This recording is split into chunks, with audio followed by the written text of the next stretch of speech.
o grande articulador, né? E outro líder que era Danton. Danton era um cara que tinha mais assim apelo popular. O Robespierre não, o Robespierre ele falava mais para as elites, embora o povo também o ouvisse. Mas o Robespierre vai ser o grande líder, né, desse período da Revolução. Então, a queda da Bastilha, ela simbolizava a queda do próprio absolutismo real. A Bastilha vai ser derrubada tijolo por tijolo pela população.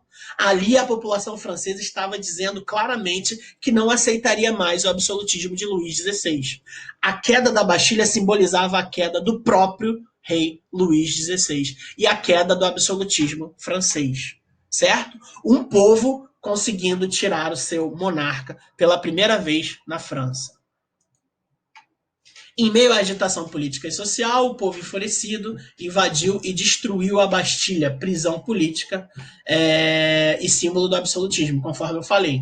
Rei, nobreza e clero começavam a perder o controle da situação.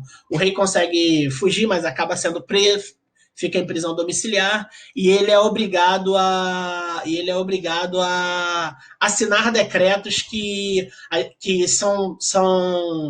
são mandados para ele pelo. Seria uma espécie de governo temporário, né? Um comando supremo, digamos, um comitê revolucionário, um governo provisório dos revolucionários, alguma coisa nesse sentido. Então, a gente vai ter a primeira grande medida que até hoje tem uma forte influência nas leis de direitos humanos, é a Declaração dos Direitos do Homem e do Cidadão. 26 de agosto de 1789. Só lembrando, a Bastilha, em 14 de julho, até hoje na França, é feriado nacional por conta da queda da Bastilha, ok? Então, sintetizados em três princípios, liberté, igualité e fraternité, liberdade, igualdade, fraternidade, muitos deles baseados no iluminismo, a gente tem esses ideais da revolução começam a se espalhar não só por toda a França, mas pelo mundo. Esse documento é o documento mais importante da história do mundo ocidental. Ele foi proclamado pela Assembleia, né, pela Assembleia Nacional Constituinte. A partir daí a gente tem uma nova ordem social, uma nova ordem liberal.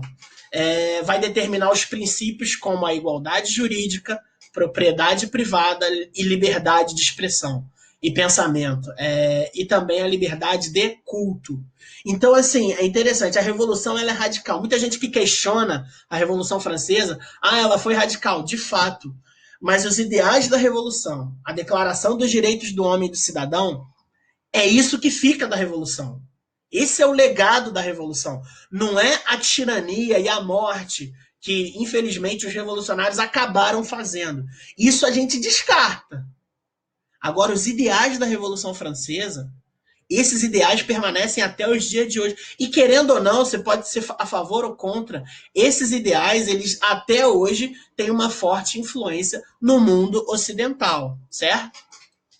A Constituição de 1791. Como eu disse, né, essa Assembleia Nacional Constituinte, eles vão criar essa revolução. A gente tem alguns eventos muito importantes, não só para a história da França, mas do mundo também. Separação entre igreja e Estado, o liberalismo econômico, a não intervenção do Estado, ou uma intervenção mínima na economia do país, divisão em três poderes, executivo, legislativo e judiciário, a realização de eleições para a formação de uma assembleia permanente, uma assembleia legislativa, ou seja, agora não tem mais só um governante, eu tenho uma assembleia que ela tem poder de decisão também. O governante não pode fazer nada se essa assembleia está separada desse poder. Eu tenho agora poderes divididos. Eu tenho um governo, mas eu tenho uma assembleia legislativa e tenho também o judiciário, que em teoria é o guardião da Constituição. Então, galera, separação entre igreja e Estado, divisão em três poderes, isso são coisas que até então eram novidades. Pouquíssimos países tinham implementado essas ideias. A ideia também de que todos são iguais perante a lei, que a Declaração dos Direitos do Homem e do Cidadão vão colocar, isso são coisas que até então eram novas. Todas as pessoas serem iguais juridicamente falando, todos são iguais, todos têm liberdade de culto. Isso era uma coisa muito nova para a época. Para a gente é uma coisa normal. Mas isso vem da onde, professor? Revolução Francesa. influenciada pelos ideais iluministas, certo? Bom, a gente tem aí os partidos, isso é muito interessante, né? Na Assembleia dos Estados Gerais, a gente tinha uma divisão. Nós tínhamos os girondinos, né? E os jacobinos, que eram membros revolucionários. Na Assembleia Nacional Constituinte também. Geralmente, os grupos que estavam a favor do rei na Assembleia dos Estados Gerais, eles sentavam-se à direita e os grupos que eram contrários sentavam-se à esquerda. Os termos esquerda e direita surgem na Revolução Francesa. É a Revolução Francesa que cria os termos esquerda e direita. Direita, exatamente por conta da ordem que as pessoas estavam sentadas no parlamento. Geralmente, pessoas de direita, naquele contexto, eram pessoas que estavam a favor do sistema vigente, que era o sistema do absolutismo, antes da Revolução. Pessoas que estavam sentadas à esquerda eram pessoas que queriam derrubar o sistema. Então, a gente tem essa visão clássica de esquerda e direita. Nessa visão clássica, a esquerda ela quer derrubar um sistema vigente e a direita ela está a favor desse sistema. Obviamente, né, que hoje isso mudou. Os conceitos de direita e esquerda variam muito, até de países para países.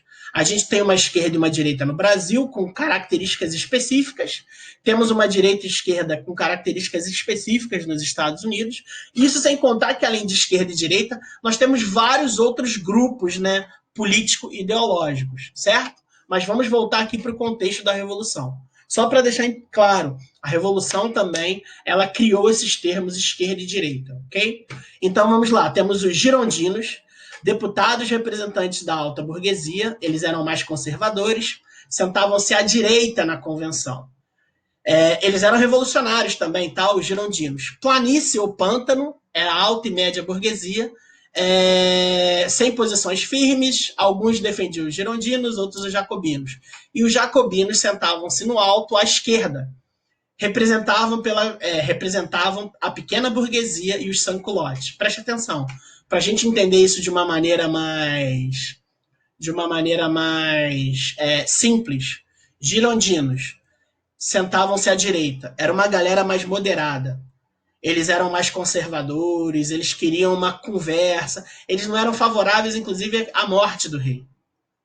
Eu tenho essa galera da planície ou do pântano, eles estão no meio, eles representam o centro. De vez em quando defendem os girondinos, de vez em quando defendem os jacobinos, eles estão meio em cima do muro, né?